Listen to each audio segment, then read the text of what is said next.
Madam, ఆంధ్రప్రదేశ్‌ని అంటే 2024 తర్వాత తెలుగుదేశం పార్టీ ఆంధ్రప్రదేశ్‌లో అధికారంలోకొచ్చింది.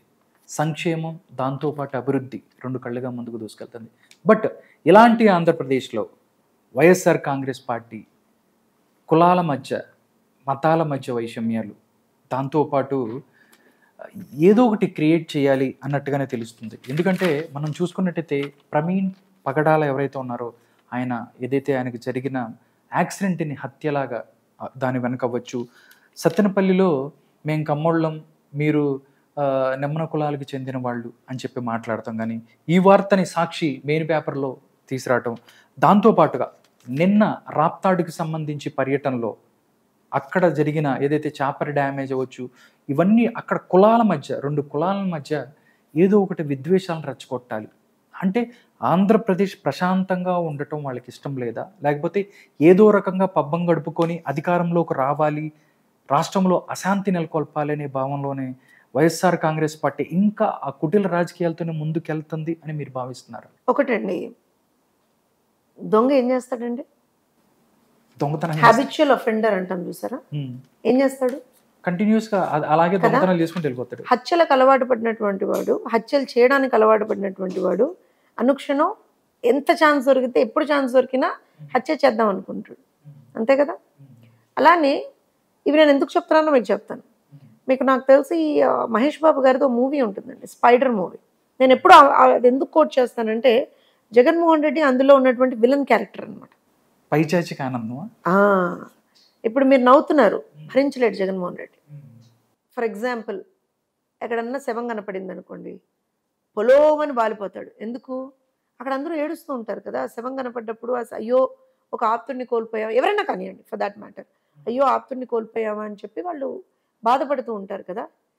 ఆ పక్క వాళ్ళ బాధ అనేటువంటిది, వాళ్ళ ఏడుపులు అనేటువంటివి శ్రవణానందకరంగా ఉంటాయి జగన్మోహన్ రెడ్డికి, కంటికి ఇంపుగా ఉంటాయి జగన్మోహన్ రెడ్డి. అందుకే నవ్వుతారు అక్కడికి వెళ్ళి. అందుకనే ఆయన నవ్వుతారు. And he takes some different pleasure out of it అనమాట. నేను ఇదేదో ఒక రాజకీయ నాయకులుగా నేనేం విమర్శ చేయట్లేదండి. జగన్మోహన్ రెడ్డికి he has got a psychological issue ఉంది. జగన్మోహన్ రెడ్డికి సైకలాజికల్ ఇష్యూ ఉంది. నేను మీకు గుర్తుంటే ఈవెన్ బిఫోర్ ఎలక్షన్స్ కూడా నేను మీకు ఇదే విషయం చాలా సందర్భాల్లో చెప్పాను. ఎందుకు అనంటే, జగన్మోహన్ రెడ్డికి ఆ సైకలాజికల్ డిజార్డర్ ఉంది. ప్రజలు ఎవరైనా సరే సంతోషంగా ఉంటే భరించలేడు జగన్మోహన్ రెడ్డి. వాళ్ళు ఏడుస్తూ ఉండాలి, బాధపడుతూ ఉండాలి, ఇబ్బందులు పడుతూ ఉండాలి, కష్టాల్లో ఉండాలి. జగన్మోహన్ రెడ్డి నోషనే అది, జగన్మోహన్ రెడ్డి మోడస్ ఆపరాండే అదే, ఇంకేం లేదు. సో ఇప్పుడు coming back to the state, ఆంధ్రప్రదేశ్లో మీరు అన్నట్టుగా ఎస్, అభివృద్ధి నడుస్తుంది, సంక్షేమం నడుస్తుంది, సుపరిపాలన కూడా నడుస్తుంది.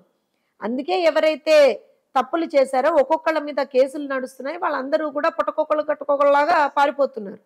ఆ రోజున ఇష్టం వచ్చినట్టు విర్రవేగి అమ్మన బూతులు మాట్లాడినటువంటి ఒక్కొక్కడు కూడా ఇవాళ రోజున రాష్ట్రంలో కనపడనటువంటి పరిస్థితి కనపడుతుంది మనకి. ఎక్కడ కనపడట్ల వాళ్ళు. సోషల్ మీడియాలో కూడా, సోషల్ మీడియా వేదికగా ఎంతో మంది మహిళల్ని అసలు ఎంత హీనంగా ఆ రోజున విమర్శించారో వాళ్ళెవ్వరూ కూడా, అలాంటి వ్యక్తులు వాళ్ళు ఎవరూ కనపడట్లేదు. అలాంటి ఒక అబ్యూజ్ మనకి వాళ్ళ సోషల్ మీడియాలో కూడా కనపడట్లేదు. సో ఇలాంటి we have tried changing everything, we have tried rectifying everything. So మేము సుపరిపాలన అందిస్తున్నాం.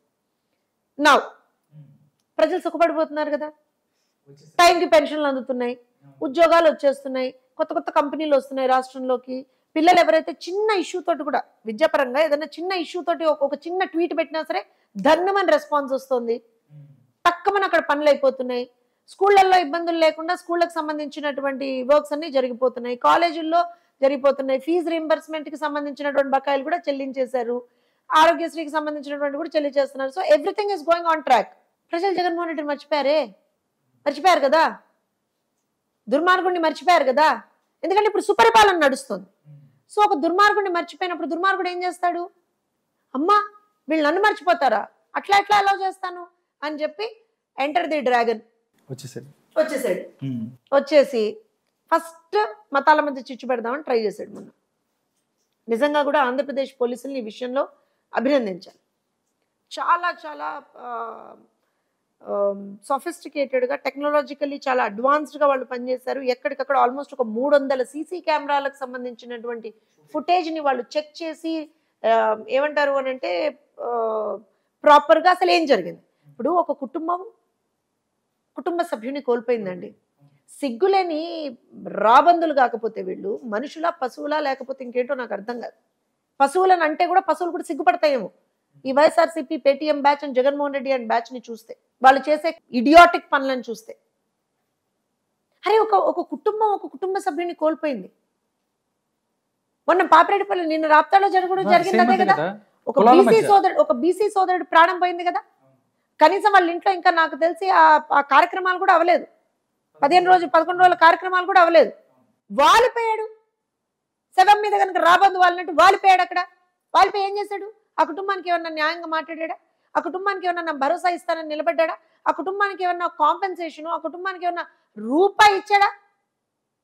సిగ్గు లేకుండా అక్కడ నిలబడి, నేను I'm sorry but I have to use this words, అక్కడ నిలబడి పక్కన కుటుంబ సభ్యులు ఉన్నారు, వాళ్ళ కుటుంబ పెద్దను కోల్పోయారు. వాళ్ళు నిలబడి ఎలక్షన్ల గురించి మాట్లాడతాడు. పైత్యమా వెర్రా? మొన్న ఎవరో అన్నారు నాతోటి, వేపకాయ అంత వెర్రే అన్నా ఉందండి జగన్మోహన్ రెడ్డి కన్నా. నేను వేపకాయ అంత వెర్రి కాదండి, పుచ్చకాయ అంత పిచ్చి ఉందని చెప్పాను. వాస్తవం. లేకపోతే నువ్వు వెళ్ళింది దేనికి? పరామర్శకి వెళ్ళావు, అది ఏడ్చుకొని రావచ్చుగా వచ్చి. అండ్ ఇక్కడ నేను రాప్తాడు గురించి చెప్తాను. అసలు వీళ్ళు ఆస్కర్ లెవెల్ నటులు కూడా వీళ్ళ ముందర పనికిరారండి. వేస్ట్. అదేదో సినిమాలో ఆస్కర్ అవార్డు కాదు భాస్కర్ అవార్డు అంటాడు చూసారా, అలా జగన్ అవార్డులు పెడితే ఈ మహానుభావుడికే వస్తుంది. ఏదో దిక్కుమాలతనం కాకపోతే ఏం చేశారో తెలుసా? వీళ్ళు అసలు చాపర్ బుక్ చేసుకుందే 1 సైడ్. పాపిరెడ్డిపల్లి వరకు వీళ్ళు చాపర్ బుక్ చేసుకుందే 1 సైడ్. రిటర్న్ లేదు అక్కడ, 1 వే. వీళ్ళు ఫ్లైట్ టికెట్లు తీసుకుంది. ఓర్ నాయనో, వీళ్ళ పైత్యం పాడుగాను. వీళ్ళు 1 వే టికెట్ తీసుకున్నారు, రౌండ్ అబౌట్ టికెట్ తీసుకోవాలా. వీళ్ళు 2 వే తీసుకోవాలా, 1 వే టికెటే తీసుకుని మమ్మల్ని అక్కడ వదిలేయండి అన్నారు ఆ చాపర్ని. రైట్? లేదు, గవర్నమెంట్ కనీసం సెక్యూరిటీ ప్రతిపక్ష నాయకుడికి ఇవ్వలేకపోయింది, ఆయన మీద పడి దాడి చేస్తుంటే పట్టుకోలేకపోయింది, చాపర్ మొత్తం చేశారు. కనీసం ఒక ప్రతిపక్ష నాయకు మాజీ ముఖ్యమంత్రికి మీరు ఎవరైతే ఉన్నారో ఆయనకి రక్షణ కల్పించలేని స్థితిలో ఉందా ఆంధ్రప్రదేశ్ ప్రభుత్వం? ఆయన ప్రశ్నిస్తున్నారు. ఆయన ఎవరది ప్రశ్నించేది? జగన్మోహన్ రెడ్డి. జగన్మోహన్ రెడ్డికి ప్రశ్నించేటువంటి ఒక నైతిక హక్కు కూడా ఉందంటారా? నేను మీకు ఒక డిఫరెన్స్ చెప్తాను చూడండి. అడుగడుగున బ్యారికేడ్లు పెట్టారు, మా జగనన్నను రానివ్వట్లేదని ఒక్కొక్కడు అవాకులు చెవాకులు పేలారు. ఎక్కడ? సోషల్ మీడియాలో. రాప్తాడులో ఇలా జరుగుతుందని చెప్పి మాట్లాడారు. కట్ చేస్తే అంటే చాలా మంది పోలీసుల్ని పెట్టి జగన్మోహన్ రెడ్డిని మేము ఆపేసాం, బ్యారికేడ్లు పెట్టాం, కలవనీయట్లేదు, అది ఇది అని చాలా, అంటే what they were trying to picturise is విపరీతమైనటువంటి పోలీస్ సెక్యూరిటీ ఉంది అనేది వాళ్ళే చెప్పారు. నేను గారు చెప్పింది, జోస్న గారు చెప్పింది, ఆ వైఎస్ఆర్సీపీ పేటీఎం బ్యాచే చెప్పారు. నా 30 నిమిషాల తర్వాత ఇది ఎవరు వాళ్ళ అఫీషియల్ పేజ్లో నేను ట్వీట్స్ మాట్లాడుతున్నాను. 30 నిమిషాల తర్వాత ఏం చేశారో తెలుసా? కరెక్ట్ 30 మినిట్స్ తర్వాత ఏం చేసినా సరే ఇది లేదు, అసలు కనీస భద్రత కూడా కల్పించలేదు జగన్మోహన్ రెడ్డికి అన్నారు. అది నోరా తాటి మట్ట. ఏమనుకుంటున్నాడు ఒక్కొక్కటి నాకు అర్థం కాదు. అసలు ఏమనుకుంటున్నాడు? మీరే కదరా నాయన ఇప్పుడే అన్నారు కదరా అంతమంది పోలీసుల్ని పెట్టారని, మళ్ళీ వెంటనే మాకు పోలీసులు సెక్యూరిటీ లేదంటారు. అసలు ఏం మనుషులు వీళ్ళు? అంటే అబద్ధాలు ఆడడానికి కూడా కొంచెమన్నా సిగ్గు అనిపించదు ఏమో, నాకు అర్థం కాదు.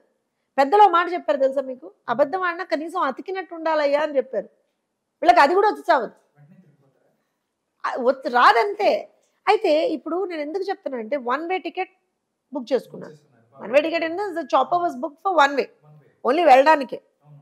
రావడానికి already thought he was coming in by road. అర్థమైందా? అది ఆల్రెడీ వాళ్ళు డిసైడ్ చేసుకున్నారు. అక్కడ డబ్బులు ఇచ్చి మరి పక్కన కాన్స్టిట్యున్సీస్ నుంచి జనాలు పిలిపించారు. పోనీ వచ్చిన వాళ్ళు వచ్చారు.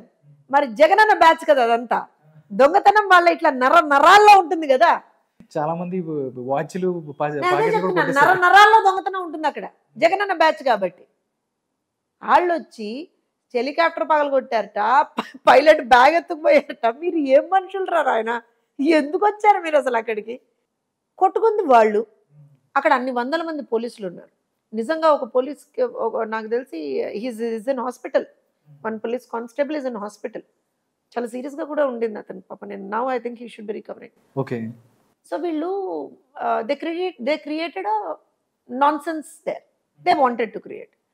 మళ్ళీ బయటకు వచ్చి మాకు భద్రత ఇవ్వలేదు, అందుకనే మేము రోడ్లో వచ్చాం, రోడ్డు మార్గం ద్వారా వచ్చాం అంటే నువ్వు డిసైడ్ చేసుకున్నదే రోడ్డు మార్గం ద్వారా రావాలని కదా. ఆల్రెడీ జగన్ అన్న డిసైడ్ చేశాడు కదా.